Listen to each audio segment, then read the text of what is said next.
Excelcast.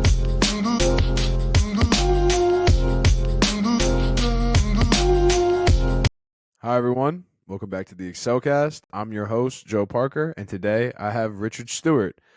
Richard, it's been a long time, not really a long time, but a long time since we've actually had a full-on catch-up. So how have you been?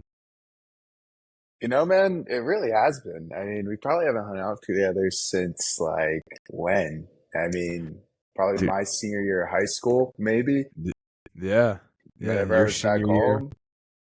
Yeah, your senior year, my freshman year of college. Yeah, it's probably the last time Yeah, we actually hung out. So you've been doing a lot of traveling, a lot of different places that you've been. You want to tell me a little bit about that? yeah, man. So I've been in Knoxville I went to school here, so I guess I've really been here since like 2018. But then once COVID happened, that's when like I really got locked in. I was up in DC actually for spring break, and that's when we got the email from Tennessee, and they were like, "Hey, um, FYI, you guys aren't allowed to come back. Like, we're actually shutting down campus." And I lived in an apartment off campus, but I was like, "Geez, thanks for telling me while I'm in DC." Um, and I called my parents, and my dad's immune system is just not the best. And he was like, "All right, man. Well, tell you right now, you've been out and about in DC and traveling. You should probably just go back to Knoxville." So then I was like, "All right, cool." Went back to Knoxville. Then I've been living there until I guess I graduated in last December.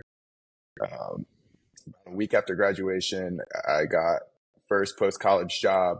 6 days later, I'm on a plane, go to Chicago, and ended up living there for 2 months. And then I just got back mid March, early April, right back in Knoxville, where it all started. So you kind of were just thrown into life, like thrown into being an adult because Yeah, you man. couldn't go back home. I mean, COVID really kind of hung you out to dry there. 100%. Yeah. And all my roommates were from New England too. So, I mean, they all got on the first planes home, and I'm there sitting in a 4 bedroom apartment by myself in an empty college town. And, I got into a routine because, I mean, all the classes, they were still there. Like, you were still taking classes. So I still had something to do every day. But I had no one to talk to, which drove me insane. Like, drove me insane. So I'd wake up, I'd listen to music, I'd clean an apartment that's already clean, and then I'd take my classes and then try to clean again. It was so hard trying to find a routine when there's no one else to like bum the routine off of. Yeah. So you kind of like, hey, how did you cope with it other than that? Like, other than just cleaning and, you know, how were you somewhat productive other than just keeping the apartment clean? Yo, dude, so that's when I really kind of I realized where I was, Like I'm in the Smoky Mountains. Like I can go and walk the mountains. I can go hike the mountains. I can go drive around the mountains. I haven't seen them until COVID. Mind you, I've been here for 2 years and I can see them from a distance, but like we're in a college town. It's never like, "Hey, let's go take a drive to the mountains and just chill there for a little bit." So, I mean, I would go on hikes. I set up because all my roommates left. So I set up one of the rooms as like my productive like office room. And then I set up the second room. It's like a full workout room, had all the equipment in there. Um, and it was just like trying to keep myself busy but contained. Hmm. So you actually, COVID brought you to a point where you actually went and experienced something that you had never experienced before. So you took a kind of positive outlook on it and you were like, what else? How can I expand myself and what else can I bring into my experience rather than let's just sit at home and do nothing? I don't think a lot of people took COVID as that. They took it as we have to stay home, we have to stare at the TV, or I mean, I know I just played video games and just ate microwavable food. I know it wasn't COVID wasn't the best for me, to be quite honest with you, but how did you keep that positive mindset? Do you think because you were alone, it helped you do that? I don't think I had a choice. Hmm. Like, if I would have started to get negative on myself, who am I gonna go to? Like, yeah, I can call people. They can help me stay positive, but I need like I need like in-person stuff. Like I need like in-person interaction. So like I'm the only one that was there. It was like I just gotta stay positive or else this is gonna be a really bad however long it was, because at the time we had no idea. We had no idea how long it was gonna be. It's just like, all right, this is what we're doing for now. Yeah, did you ever think that you would be in a position like that? Because throughout high school, like we always had like our friend groups. Throughout college, I know you always had your friend groups. Was that your first real taste of like, this is what the real world is like, being on your own like this? Oh yeah, for sure. Like, I mean, for sure. Because I mean, in high school we were always so close. Like all of us, we were always so close. I was with one of you guys every single day, like every single day, right? And then I get to college, and I have a random roommate, but we were complete opposites, but we just meshed together so well. He's still actually one of my best friends to this day. And so freshman year, while we're trying to figure out this massive school together, we always had each other. So it's like I was always with him. And then moving into an apartment, he moved in with three of our other friends. I moved in with three of our friends in the same apartment building. Mm. So then I was always with them. And then we go on spring break together, and it's like everybody expects to come back. And then we just don't. Like we don't. I get back and I'm just sitting there in a quiet apartment. I'm like, well, you know, I got to do something about this. We got to figure this out. Mm. What was one of the main obstacles that you had to overcome during that time? Um, it's a good question. Probably like, like it's really easy to recognize the mood that you're in whenever you're hanging out with people. Mm. Like if you're having a good time, it's like, yeah, everything's going great. This is awesome. But then it's like whenever you're sitting there by yourself, you're like really getting into your own head. You're like, yeah, this is crazy. Like this is nuts. Like what am I gonna do? Is it ever gonna go back to normal? When's everybody coming back? Like what's happening? You know? And I guess the biggest obstacle was just kind of like making my own head my safe space, Mm. which was huge. Like just being fully okay with just sitting there. Like at the end of every day, I'd be like, today was a good day, whether there were people there or not. I knew that at the end of every day, it was a great day, and I would have an even better one tomorrow. Yeah, those spikes of energy and that spike of like happiness and the ups and downs really aren't there. And that's how you know you're alive though, when that's happening. But being Hmm. able to be content and kind of just ride this like smaller wave of, okay, this is just a time of transition. This is a period of becoming better and being okay with not having everyone around me all the time. It's a huge mindset shift because there's going to be points in your life where you're not going to have that. And I don't think that we ever experienced anything like that up Right. until COVID. No, and it was worldwide too, which Yeah. is like that's probably what was like weirdest about it. It was every single person at the same exact time. Yeah. And one of the things that I found strange about it is a lot of people were totally okay with it. Like a lot of people were totally okay with being told, like at first anyway, like stay inside, don't go out. You're gonna get sick. You're gonna get just stay inside. Everyone, work's closed. No one's going to work. We'll take care of whatever. Just stay inside. And I feel like people have gotten kind of away from that, being okay with being told that, and it's more of hold on, like let's back things up a little bit rather than just okay, like that's fine. Like I want to be inside anyway. I don't want to go to work anyway. I feel like it actually has shifted people's mindset toward no, like I want to go out, I want to be productive, I want to do things. Um, why do you think that is? Do you have any thoughts on that? Well, I think it's like it's back to that same concept of whether you can make something of a day without other people around or not. Because there's a lot of people where it's like, I mean, even me some days I get home from work and I sit right down on the same exact couch and I do nothing. Sometimes I don't even turn the TV on, right? But then like I have it in me to realize like, hey, I just did nothing the last 4 days in a row. Like I should probably get up and go do something. But then there's other people to where they'll sit down for 4 days, and it's not because like they're just tired or relaxed. Like it's like they don't know what else to do. Like Mm, there may actually just be nothing else to do in their minds. And then it's like, well, why can't I just go back to what I was doing before? And that's something that could make a lot of people very upset, especially when there's nothing they can do about it because literally everything else is shut down. That drives people into anger. And it's like, man, I'm sorry. There's literally like nothing that you can do about it besides be angry if you can't just be productive.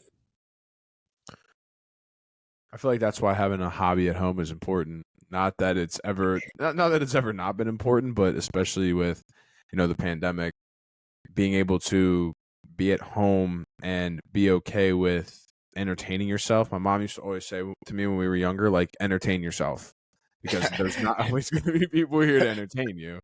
So be able to, find something to do, use your imagination, use, whatever you got in the house and make something up. Like some people I know took up cooking. Some people I know, tried to learn how to play the guitar if they had one in the house. Like, Mm-hmm. and I think being able to redirect your energy regardless of your situation is definitely important.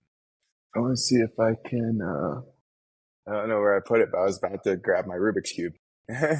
Oh yeah. Yeah, I remember we My were talking Rubik's about cube, that. yeah, because I Yeah. won't buy an How's your progress Xbox. going on that? Huh? I can make the white cross. I can make the white cross. I can make it, Okay. but like, dude, after there, it really throws me off.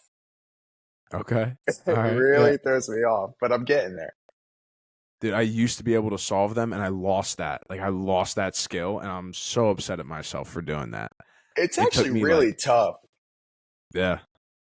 It's Tony in my class. I don't know if you remember him. I forget his last name, but his name was Tony, and he taught me every day in homeroom. Tony, I forget his last name. I really do, and I feel so bad about it. But he would teach me how to like do the Rubik's cube, dude, like every day. And I was like, all right, what's the next step? He's like, no, you haven't mastered this step yet. And I'd be like, dude, no, like show me the next You step. can't do And it that. really worked. Like the way he taught me was really efficient, dude. Like I was solving Rubik's cubes within like 3 weeks. It was crazy. Yeah. We're gonna have to find his last name and see what he's doing right now because that is like being able to teach that skill is Yeah. is like something that's insane. Because every single person I've asked, they've always told me that it's something that they just know and can't teach. But I don't understand it because there's algorithms to it. Like Hmm. there's algorithms to it. What do you mean you can't teach an algorithm? He was very good at this is the next step. Okay, do it again. Okay, do it again. And he would have that repetition mindset. And that's really what, or he would give me the repetition mindset. And that's really what helped it stick in my mind, what he was trying to teach me. And it's the first time that I ever had someone actually like drill me specifically on how to do one specific task. And dude, it was so cool, like being able to solve it. And he was like so Mm-hmm. happy for me, like when I solved it too. Like he was so hyped. I was like, dude, I was like, let's go.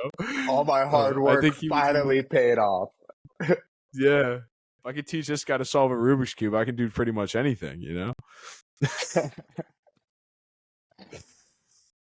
Oh, I dude. mean, actually, though, because that's like Yeah. something that you can, that's a party trick. That's a forever party trick.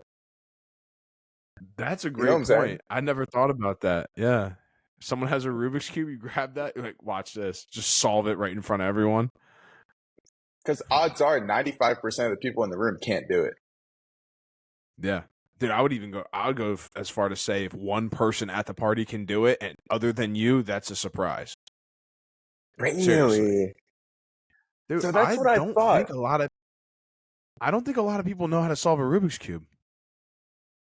I don't know because whenever I went to go visit my friend Owen in Charleston, I'm sitting there and I'm like just messing around. He had a couple of Rubik's cubes on his like coffee table in the living room, and just messing around with it because that's what you do whenever you see a Rubik's cube. And then all of a sudden he comes in, solves it. His other friend comes in, solves it. Third friend comes in, solves it. And they're not like super geniuses or anything. It's just that they all remembered how to solve a Rubik's Cube. I No, think but a you know lot what more people realize how. What were we saying? one of the main things is that they're exposed to the Rubik's Cube because it's sitting on your friend's table every time they come over. They're Yeah. constantly exposed to the Rubik's Cube. So if you're chilling at your boy's house 6 days out of the week, right? And every week you're in the living room, there's 3 or 4 Rubik's Cubes on the table. There's going to be a good chance you're going to pick up that Rubik's Cube a lot more than if there was no, you're not going to go out of your way to get a Rubik's Cube and do it while you're sitting at your friend's house. But if it's there, you're going to play around with it. Obviously, what did you do when you got there? I sat there and I played around with Yeah, exactly. it. Yeah. So it's that exposure, and that's why it's important to in anything to take that first step or to expose yourself to it in any way, because that's how you start to be good at things. And I feel like that specific example is a great way to describe how just plain exposure, dude. And look, it made you want to go get a Rubik's Cube. It made you want to figure out how to solve it. Yeah. Whenever you look at it like that kind of is how it plays into everything. Yeah. Like, that's why I always keep, like, I still have my gym membership. I always have my gym membership. Like, whether I'm actually in the position, like, COVID, I still have my gym membership. Yeah, it was paused, but like every time I still keep a gym membership because I know that as long as I keep that and I see myself getting charged, because that's how I am. Whenever I have subscriptions to something and I see that I keep getting charged to it, it makes me do it. That's Mhm. why I only keep subscriptions that help me stay like productive in some way. Yeah, especially the gym, because the more you go to the gym, the more you're getting out of your subscription too. Like I go to the Mm. gym every day, so Planet Fitness for me is like 50 cents a day or 60 cents a day for me to go there, something like that. That was some rough math, but but say I only went once or twice a week, then it's like a couple dollars per trip that I'm going there rather than Exactly. cents. And that's it. That you got to be efficient with your money. You got to be efficient with your subscriptions and what you're willing to pay for. And also, you got to be efficient when it comes to what you purchase as well. Because say you have a gym membership that's $30 and you're getting paid $15 an hour, just using round numbers, right? That's 2 hours of your time that's going toward your gym membership. So if you don't ever use it, you're wasting 2 hours of your life every month. Same thing with when you purchase stuff, at the store. If you buy something, say again, you're $100 or $15 an hour, you buy something that's $150, that's 10 hours of your life. That's a work day and 2 extra hours. So if you start thinking about things like that, I mean, there's going to be a good chance that you stop spending money on stuff that you're not supposed to be spending money on. What's Dude, it that's worth to actually a you? How many really hours of your good life way is of that worth looking to at you? it. That is Yeah. that's the first time I've ever looked at purchases like that. Yeah. You know? Because if you look at it in terms of, oh, that's not that expensive for what it is, there's a good chance that you're going to buy it more than you're not. But if you look at it as that is this many hours of my life, like, oh, it's a good deal. Okay, it's a good deal, but is it worth that many hours of your life still?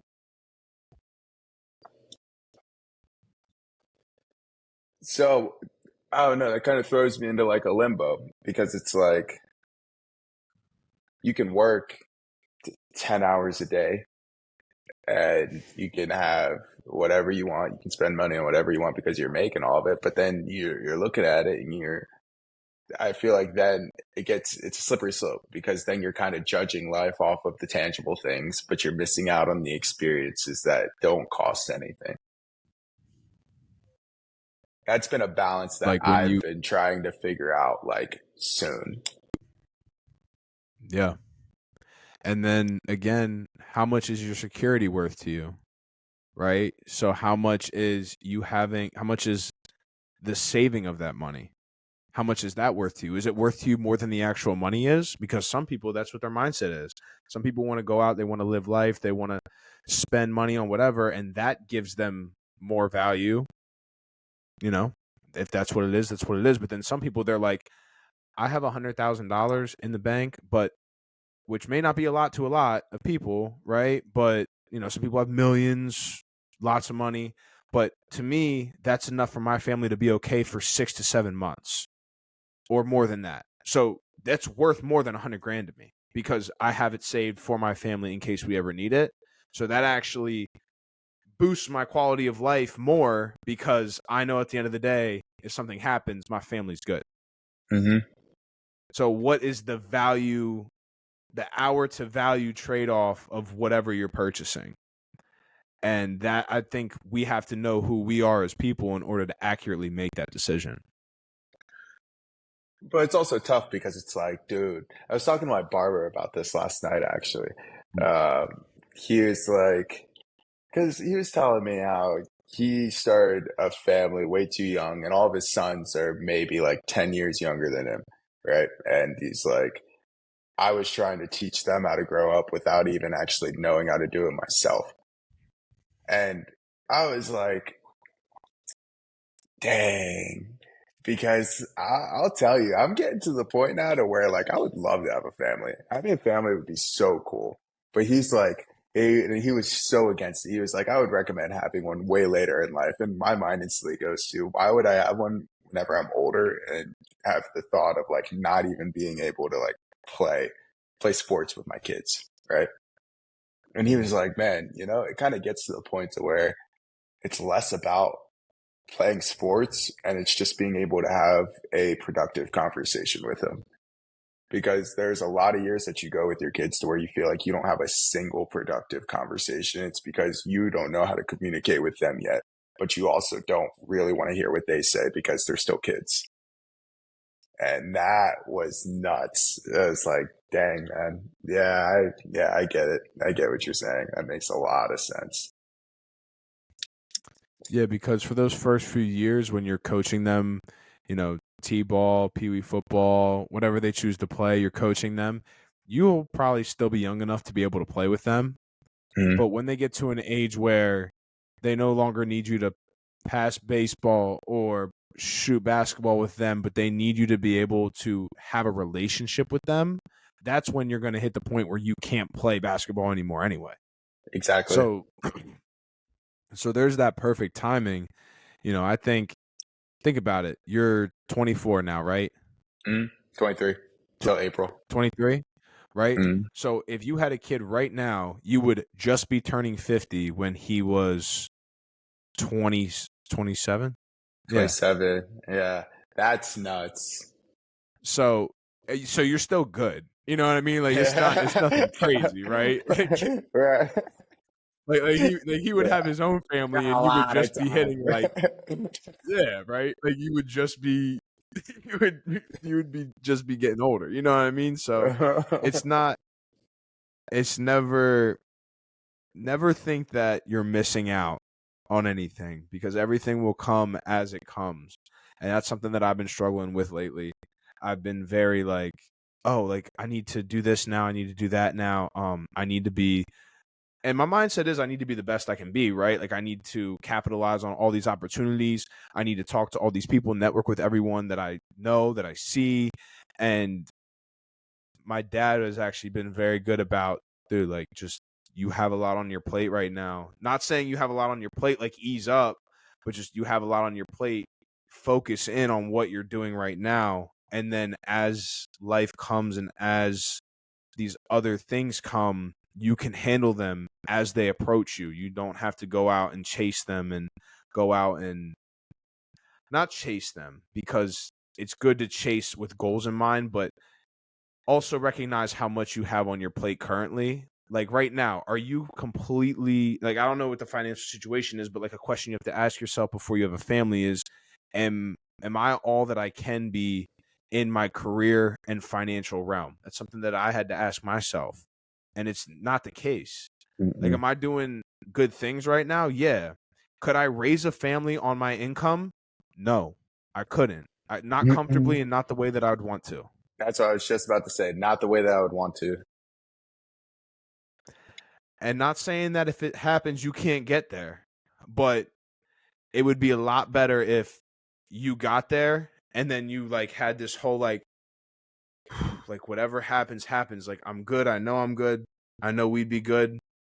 It's fine. It takes that burden off your shoulders, and I think you should still anyone should still pursue that even without the family. But the family is going to also take you to another level too. So if you can get to a high level, a high performing level, and then your family gets thrown in the mix as well, I think it definitely takes you further than you'd ever think it would. See, but I've been falling into the track of exactly what we talked about last time. It's like, what do you do whenever your plan falls apart? Yeah. It's like, are you gonna freak out and fold, or are you gonna figure out the next step? And it's like, I don't know. I don't know. I've been switching from, okay, expecting something to go wrong and already having the next step planned to just kind of living in the day. And that's been a lot easier for me rather than expecting something to go wrong. Just do all that I can today, and then the next one will be a lot better. Yeah. And even if something goes wrong, did it even go wrong? That's another thing. That's another mindset that I have. Or Like did it just not go the way you wanted it to? the way you thought it was supposed to go. Yeah, Yeah. exactly. Today, actually, I was doing pull ups and I do transition pull ups. So I was going like this, and then I was coming inward and then inward like this. And I do it all without like dropping. Mm. And when I went to go from here to here, I actually like this hand slipped and I actually like went on the ground. And for a second, I was like, damn, dude, like that's never happened to me before. Like that, I never have fallen while I've been doing those. Like, why did that just happen today? And it took me a split second to just be like, dude, just finish your set. Like, who cares? That's But it. like, Yeah, usually I'd be that's like, it. why today of all days?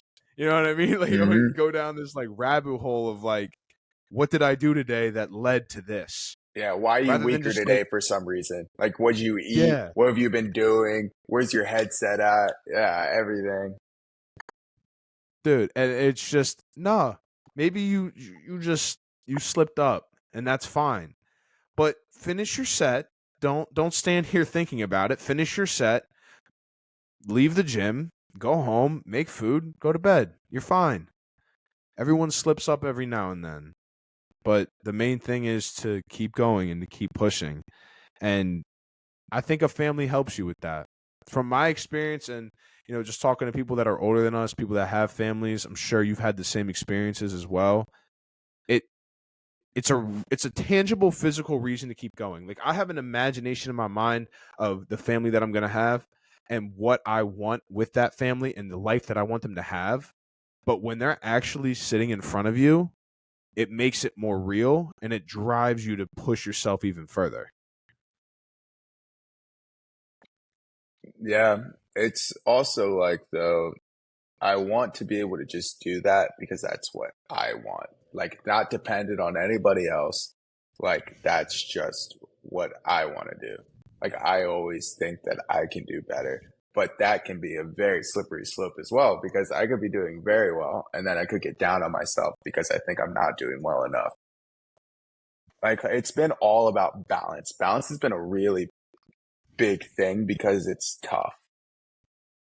Like, you could say this is like my first real job that I'm working. And it's like, oh, now I feel like I still have friends who are in school, right? Who are actually still in Knoxville, but I feel like I don't get to spend enough time with them simply because I'm working too much. But it's like finding a way to kind of get off of work, come home, and I'm like, yeah, well, I'm not that tired. I'm just, I just wanted to sit down for a second and then go back out and go hang out with everybody that I can. I still have all the days. Like, it's not like my day's just over because I worked that day. I get home at 6 o'clock. Like, make the most of it after that. Yeah. And at what point, because sometimes when you really want to be great at what you do, and this, you said it's your first real job, you do have to dig in and you do have to kind of get thrown off balance for a little bit in order to have that balance because you're just starting out and you have to make that impact and you have to learn all those lessons relatively quickly in order to get to where you need to be. So for a short period of time, you're going to be unbalanced. And that's fine. It happens with anyone and anything. It happened with me. Um, when I first started my weight loss journey, I was super unbalanced. I only worked out. People would try to like talk to me and be like, I don't want to talk to anyone. I don't want to hang out with anyone. I'm losing weight and that's what I'm doing right now. And then it slowly, I was like, okay, you can't live life like this though. So I slowly had to incorporate hanging out with people, going out. Like I had to incorporate that back in. And now I'm like, I'll do like a bulk, then a cut. It's like I'm not even like always like cutting, always trying to lose weight. Uh, I was running a lot. Now I run like a mile and a half and then run at the gym a little bit. Like I'm not running an insane amount of miles every day. But had I never Dude, you used to run like a spiked lot. myself the way. Yeah. Yeah. Wait, no, what'd you say? I said, dude, you used to run like a lot, like a lot. Yeah. Like you were on like a big, just like what, 5K grind. Have you ever went for the Yeah. half Well, marathon? no, I didn't. A lot of people tell me I should do that. Someone told me I should do a 5K race. And I was like, I just kind of do that in the morning. Like, I think if I were to do it, I would just want to challenge myself a little more than that. And yeah, I don't know why I haven't done a race like that. You I know, don't know that should be why. your next grind. Like, I mean, you're basically already training for it. You've been already training for it, like casually. Yeah. Yeah. I think maybe I will make it. Maybe, dude. I honestly that may be a subconscious thing that I need to get over because I was never a runner, and like a 5K would be a lot for me. Um, if I used to like run walk like 8 to 10 miles, but I wasn't like sprinting. I did one unofficial 5K or one unofficial half marathon one time with my dad. Well, I did 8 miles, and then he came out and we did 5 miles together. So it was like an unofficial half marathon. Um, but other than that, yeah, haven't done it. Have you ever ran a race like that? No, dude. I've never really been a runner. Like I've Hmm. never I mean it's like I've always been so terrified of it's I mean it's the old argument of is running really the best way to get cardio or is it just going to kill your Hmm. knees? You know, like I've Yeah, always been I've worried about my noticed that. knees being killed. I've noticed that basketball actually burns more calories than running does, and I don't even feel it. Like I don't even feel like I'm really. I mean, I feel like I'm exercising, but running's just so like mundane and just staring ahead, Mhm. running. That's it. There's no competition. I mean, there's a competition with yourself, but there's no tangible competition. You kind of have to make up the competition in your own mind, which also adds another level to it. But it's good discipline. Like, don't get me wrong. But definitely playing sports is a lot more fun and a lot better way to get cardio than actual cardio. That makes sense. That was that was probably the biggest switch. Like that I've realized it didn't just like I wake up one day and I'm like boom. But no, it's like over time looking back at like how much I took the physical activity that sports gave for granted. Like, dude, we were Yeah. active in high school, like active, like all the time. And I see now, what I'm trying to do is like piece together where I'm at now with, you know, like where our parents are now and everything they said to us growing up. Like, oh yeah, I used to do this and I used to do that. But trying not to get to the point to where it's like, yeah, but I haven't done that in years, if that makes sense. So you want to maintain playing basketball, like pickup leagues and stuff like that? Yeah, yeah. It's like Like that's what I've been doing. So that's the way that I've been staying active like recently is just going to just go shoot around after work or something. Like drive because every day when I drive home, I drive past this church that has basketball hoops. And it's like just stop there for a few minutes and just shoot. Like even if you don't feel like actually playing basketball, actually working, just get a little active. Why do you think that is? As we get older, we stop doing things like that. Honestly, I think it's work. I really think it's work. Like I think that's why like the main goal of everybody is to, stop working as early as possible. Like no matter what you're doing or where you're at, stop doing it as early as possible. Yeah, I can see that. But also, people will go to the gym for an hour and a half. They'll go to the gym for 2 hours, but they won't play a sport for 2 hours. So Well, that is a whole different, basketball is the only realm. one that I feel like you can actually do by yourself. Like, I mean, I guess you can go shoot soccer balls or I mean, you can go to a batting cage. Um, I mean, you can. I don't know how else you would really. Basketball is one of the only sports to where it's like your soul skill, like your soul ability is it's all right there. It's all in each of the people. Like everybody has their own separate skill set, but it's very interchangeable. And they can go whenever they want. They can do it whenever they want. But like, what are you going to do for football? Like besides just regularly work out? Yeah, or just have a Unless you're hundred like a footballs kicker or next to you and something. just toss them. Yeah, that's You it. have a Like hundred boom, footballs. boom, boom, boom. Yeah, see how far you can throw them. Yeah, literally.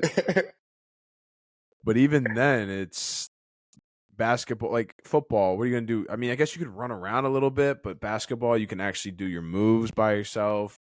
You can That's rebound it. by yourself. Yeah, it's a fool. Football, you can put out some cones, maybe a Yeah, ladder. yeah, that's true.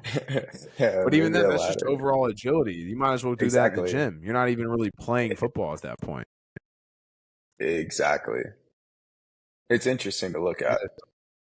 Yeah, I wonder why people stop playing games when they get older because it's acceptable, right? Like it's acceptable if a bunch of guys get together and go play basketball. It's acceptable if people start to pick up soccer team or just play soccer on a soccer field. Even if grown men got together and played two-hand touch, or women, not grown men, but anyone. If anyone went Yeah. together and got you know, played two-hand touch football, I don't think anyone would really bat an eye about it.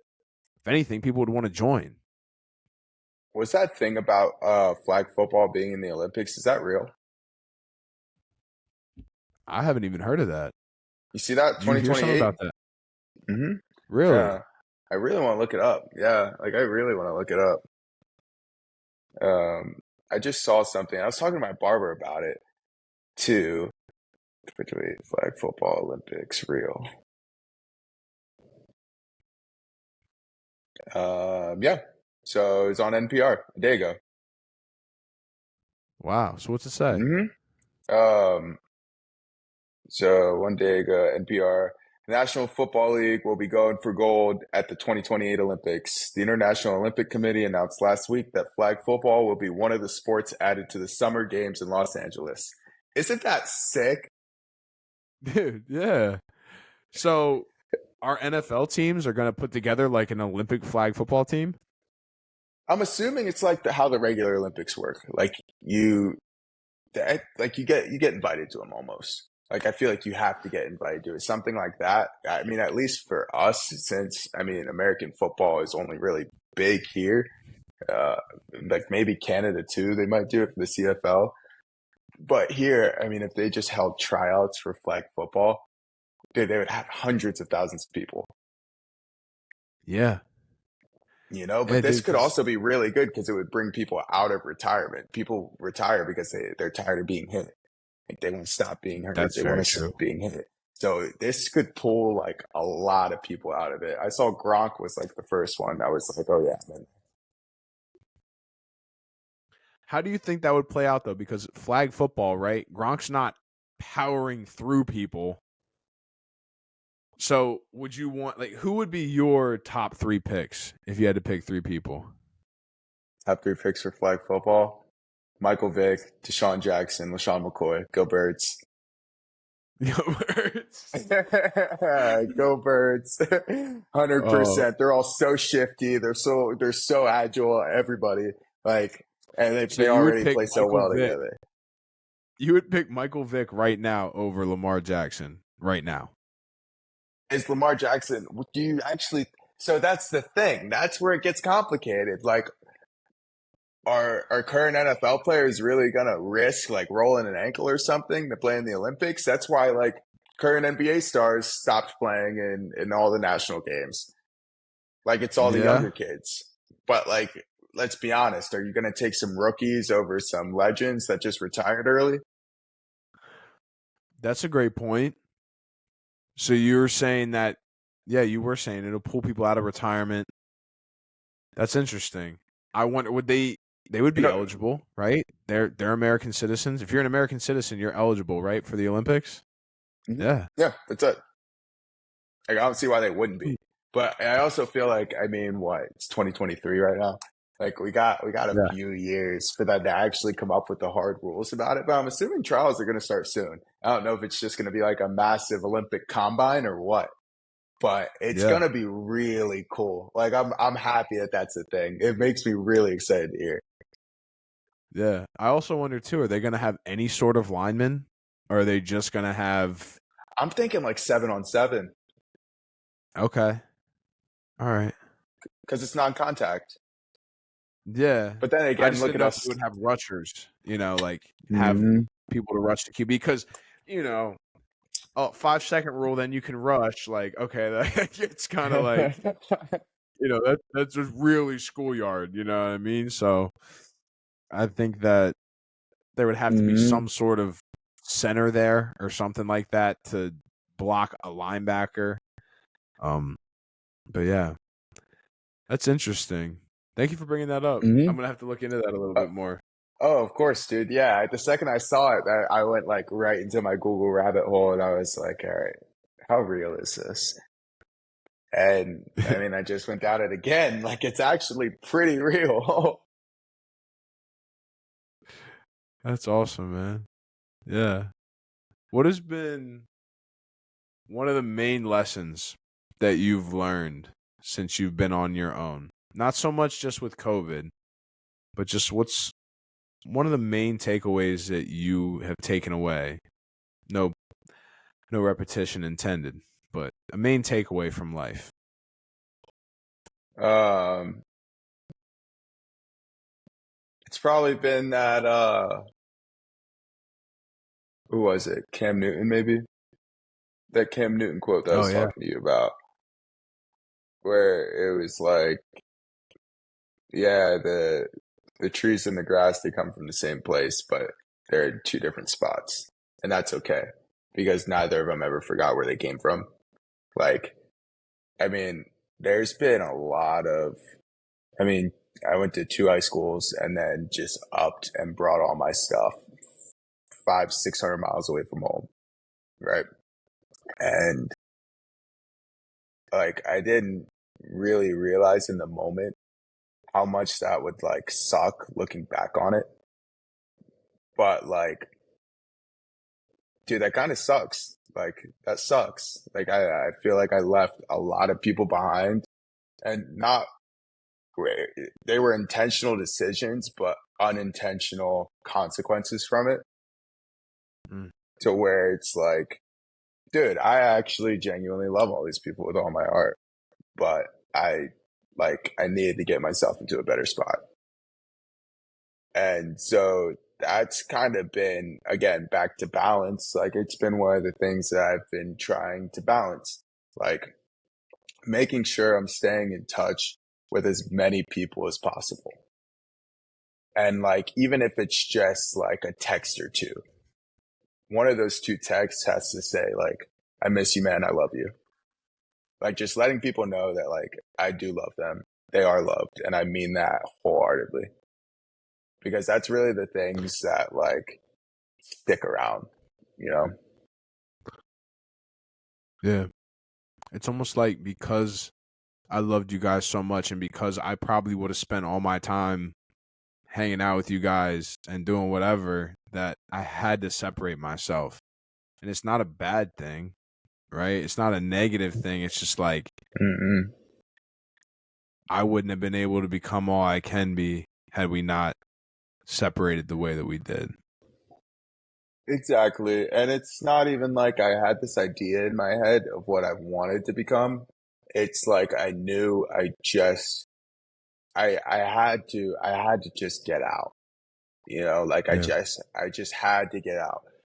But like I can see where it could be it could have been done differently. You know what I'm saying? Like Mm. instead of just like moving from one piece to another and focusing solely on this piece, it's like how can I still incorporate the last piece into this one? And so Mm. that's So you're been I'm sorry. so you're working on that right now, incorporating that second Oh piece yeah. in. Yeah, well it's just like the little things, right? Like happy birthdays. Like happy birthday is the easiest way to start a conversation with somebody who you haven't talked to in forever. And I was just thinking about this the other night too. It's like thanks to Apple now, every time you say happy birthday to somebody, it automatically pulls up the option to save it into your calendar. So I Yeah, just text happy that's awesome. birthday and now it's going to be in there for every year to come. So it's like every single year now, I'm going to get a notification that so and so's birthday. If I haven't talked to him, I mean, it could have been a year that I haven't talked to him. Reach out to him, like tell them happy birthday, let them know that you love them.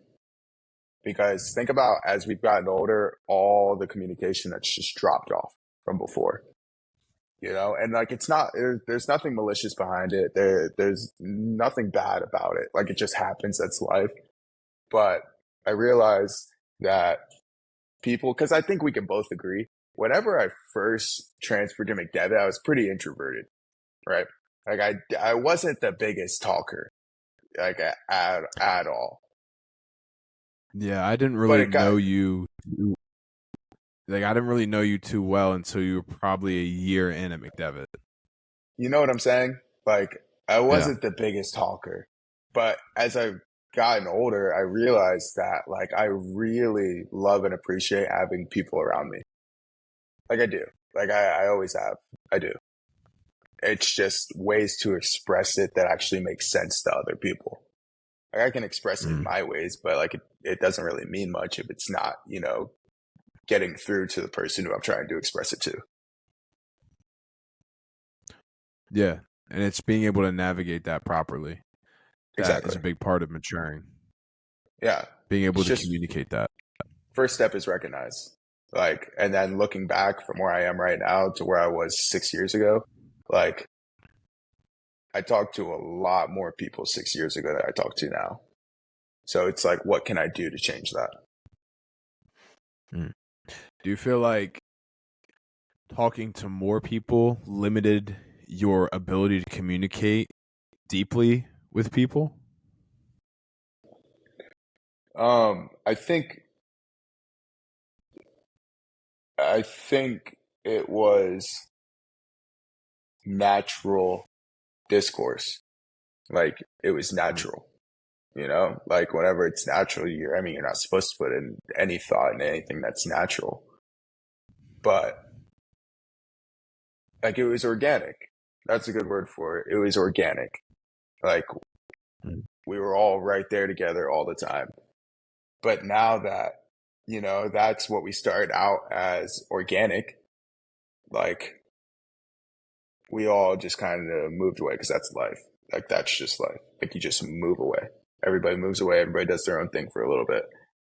But bringing it back together is where it gets tough. Like that gets tough. So it's like, yeah, talking to a lot of people may have made me not appreciate it as much, but now that a lot of the people that I love so much and that I care for a lot, now that I'm not talking to them, it's made me realize that I should have appreciated it more. Yeah. It's like the quote from The Office, Andy, when he said, "I wish that you would know that you're in the good old days before you've actually left them." Exactly. And I think catching that in your 20s is a big key that a lot of our parents forgot about. And I think that your barber knew that, and that's why he said you don't want to have a kid this young, because you weren't ready to catch all those moments yet. Yeah. And I mean, he was just getting into it too. Like he was just getting into it, like literally just speaking from his own personal experience. And I guess that's probably what's fueling a lot of this conversation is it was that Mm. conversation last night. But like, I mean, it's true. It's insanely true. Like, yeah, we may still have group messages with some of our friends from high school to where a lot of people are putting stuff in there, but it's not like, dude, I don't know about you. I am not good with phone communication. Like, I am really not that good with phone communication because some days I get home and I just don't even want to be on my phone. Mm. I'm starting to get there. It's hard right now because of, posting for the podcast and things like that. So I am Mm, frequently on my phone, checking updates, making sure all the captions and everything are good. So I can't say that I'm not on my phone because I am, but mm, there was a while where I wasn't on my phone. If I had the option, I was putting my phone away, deleting all social media, not doing anything like that. Now that I know it's something productive and I'm doing something positive, it sits better with me than just having it to scroll. Um, but to utilize it properly. And that's with anything too. Anything that can be not good for you, if you utilize it properly, it can be very beneficial. Like there's, not saying that it's a great way to do it, but if the way you need to keep a level head at the end of the day is to have a glass of wine or a beer when you come home, have a glass of wine. Now, don't get to the point where it's destructive. Don't get to the point where you have to have it, but if it's a way for you to take the edge off, take the edge off. If you're utilizing something properly and you have a good relationship with it, nothing can be bad or nothing can be evil. As long as you understand it fully. I understand what this beer is going to do. I understand what, you know, whatever you're doing is going to do, and you have that exposure to it. I don't think that it can be a bad thing unless your relationship with it gets bad. And that's the thing. We demonize things that aren't even bad. Like social media isn't bad. It's how do mm. you use it? Exactly. Texting isn't bad, but are you only texting people and not calling people, not talking to people in person? There's a gray area with a lot of things in life. And I think it's just easy to kind of box certain activities and certain mindsets, but it's not always the case. Well, whenever I got back from, even while I was in Chicago, like I was looking through my photo gallery. I think I maybe took 5 photos while I was in Chicago because I literally wasn't on my phone at all. And that's like including Snapchats. Like I was not on any social media at all. And I got back to Knoxville and I was in a weird mental state because I was like, I mean, I was moving back to my college town, like, but I don't get to live a college life anymore because now I'm working 10 hours a day. So then I really deleted social media because I was like, I mean, I don't want to see anybody having fun on social media. But then, because then I want to have fun. But I got over that. I got over that. And it's like, it's weird, but dude, it kind of feels like nowadays, like social media is the only way to really keep in touch with people and know what they're up to. Yeah. It's become the new carrier pigeon. I don't know. Something like Eh, that, right? I was going the same route. It's like, what am I going to do? Send somebody a postcard? Yeah. Greetings Yeah. from Knoxville with a Christmas picture. Oh, dude. With a Christmas picture. Just you. Just you with a Just Christmas me. picture. Literally just me. There's me in my apartment with like maybe a background of something. But yeah, just Just sitting you there. like leaning on the No, fridge. Just I'll go to the mall.